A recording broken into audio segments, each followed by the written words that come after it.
Hey everybody, welcome back to Leosophy. This is I think it'll be the last memetic disease topic. And what I'm going to be going over is the connection between memetics, culture, memetic disease, and culture. So, a culture, in and of itself, is sort of a system of behaviors and ideals where people are functioning almost like a superorganism because they have certain mental characteristics, behavioral characteristics that distinguish them from other groups of people. And this stems from multiple things. You know, a lot of you probably heard blood and soil before. And I think that's a good connection because if you look at the geography of a region, that's going to dictate what grows there, which is going to dictate what people eat, particularly their staple crop. How their staple crop grows is going to dictate their view of food, which in turn is going to affect their entire view of everything else. So, in other words, you could say that geography leads to cuisine, cuisine leads to the view that food has. The view that food has leads to the view that nature plays, to the role nature plays in a person's life. And it all just sort of cascades out from there. So geography is very important. And then, of course, there's the blood component. There is the genetic combinations of a variety of traits. There's a number of things that, in terms of personality, are genetic. So the genetics of a group of people are also going to play a role in how they interact with one another. So I think that could be, it's a very gross simplification, but I think that you could say that the foundation upon which all cultures sit would be a combination of blood and soil, of geography, which leads to the food, and the overall genetic composition of a group of people. And the reason I mention those two things is because one, genetics is changing.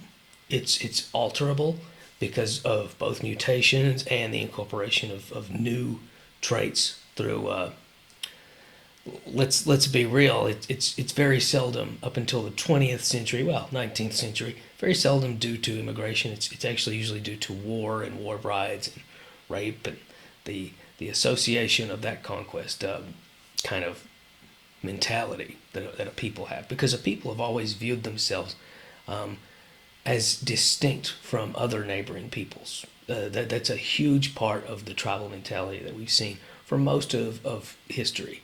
This idea that, you know, one world and all that, that's a very modern Western idea. It is not something that the rest of the world shares. I can tell you that much. But that kind of view of the group being distinct from all other groups, you can see that doubly so in the language. Most people refer to their group as people, or the true people, or the descendants of a progenitor god. Usually it distinguishes them as being genuine, real, authentic, and outsiders as not being genuine, real, authentic. And that's because instead of this idea of, you know, a person being a Homo sapien within a culture, a person is a member of that culture.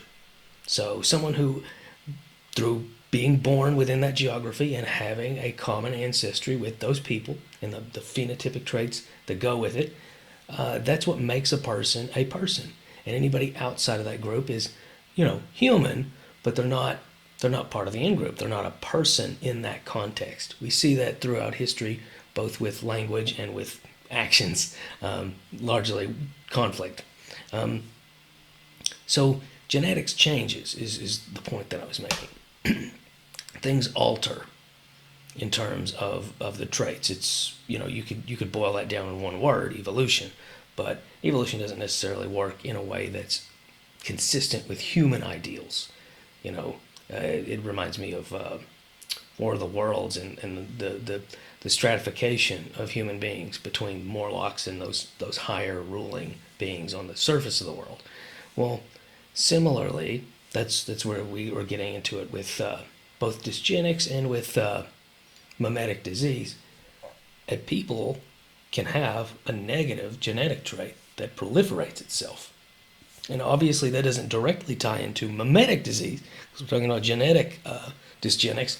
But if one affects the other, then you can see how that could spiral into something else. Great example would be the Hatfields and the McCoys. They've actually been tested for having a trait that actually makes them more prone to get angry over nothing, and or something very small. Well, that very similar trait can be seen in a lot of cultures that I won't even name, but it lends itself to this rather, I hate using the word toxic masculinity, but to this idea that a man in a society has to constantly be defending his masculinity against any slight through violence within their community. Not to outsiders, but within their community.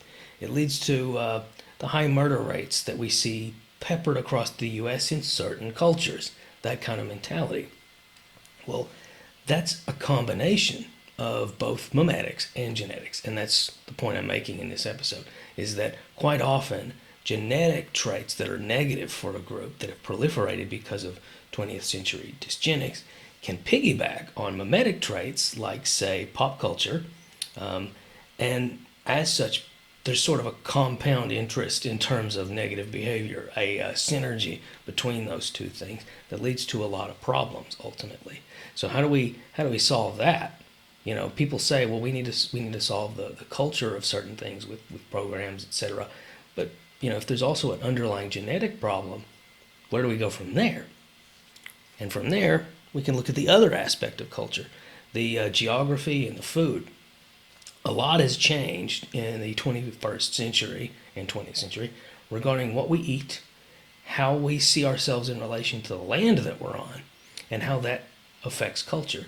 It reminds me of a conversation I had with someone where I was talking about, there was a huge amount of taxation that was levied to be increased on a lot of agricultural sectors, and I said, well, yeah, that's going to cause a lot of bankruptcies and sold farms, and food prices will go up. And the person I was talking to looked baffled and angry at my statement and said, well, most people don't get their food from a cornfield. They get it from a supermarket. They honestly didn't see that connection. That's something that's very modern. Not seeing the connection of where your food comes from. Not knowing that, I mean, I don't know what he thought farmers did. I guess he thought it was more like a hobby or something, or they're just fleecing the government for money because that's not where food comes from. But we're seeing that in a number of instances. That's actually a problem plaguing South Africa presently. They are very averse to farmers, and one of the arguments I've actually heard a politician down there say, well, most of us aren't getting our food from these farms, we're getting them from the supermarket. So that connection, that, or more accurately, that disconnection between people and their natural environment, between their community on a geographic, topological kind of way, has caused an enormous amount of I almost said dysgenics, but an enormous amount of memetic disease, because it's the moment people are isolated from their geography and from where their food comes from and why they eat these food, they often sort of become a cultureless people. And I've seen that firsthand. Up until about 2 generations ago, spreading out into infinity, the women in everybody's family learned how to cook the traditional foods that their mothers and grandmothers made, and men to a lesser extent. This whole women cook and men work it's also a more 19th and 20th century phenomenon, but I'm not going to get into that presently. But within 2 generations, that's gone. I know so many traditional things that I've held on to just out of a passion for it, but then. And I mean, I'm talking hundreds of people in my family tree. It's lost to them. It's gone. It's completely gone. And we see that with immigrants to the United States. There's all this wonderful traditional cuisine that's brought from another nation, and in 2 generations, the grandchildren, they don't know how to make it. They're very, very insistent on what's authentic and not. But it's what's authentic. This is what my grandma makes at the strip mall where you can find the best form of that cuisine. They don't know how to make it. We see that. That creates a disconnect. That creates a cultureless people. So this is not something that I intended to talk about. This is a conclusion that I have drawn making these videos, which is that memetic disease is actually the exact same thing It all stems from the same source. These negative cultural traits, the over machismo attitude, the being a bitch is a good thing and I'm proud of it. All the things that we can say is associated with quote unquote clown world, they all stem from a common source actually, from what I'm seeing. They all stem from a disconnect from those two components, that blood and soil component, a disconnect from nature and the food that is associated with it, because it's an effect. Asian culture, you could actually say, for example, stems from the fact that rice is a very difficult thing to grow. It's not like slash and burn agriculture, and from there we can actually see an increased tendency towards case selection in terms of biology, and we can see an increased view on sort of an extended family being just as important as immediate family. This idea of adoptive uncles or parents and extended members of a quote unquote clan being more important. You could actually argue that the clan identities that we see in Asian cultures directly stem from the fact that rice is very hard to grow. I know that might sound like a stretch, but if you actually look at it, it would take an hour to really talk about it. But there's plenty of other materials that do talk about that sort of thing. If we look at it within that context, we could say that the geography and plant life and animal life of a region has a direct connection with culture, and that the genetic traits of a region has a direct connection to culture. And so from there, if culture is sort of the foundation of memetics, then a disconnect between those two things is the origin and the first symptom of all memetic disease. So what solution do I have then for memetic disease then? What's the cure? Well, the genetic cure is a lot harder because that would require some things that I probably can't say on most channels. That being said, the cultural component, or more accurately, the geographical component, that is reasonable. Get more in touch with nature.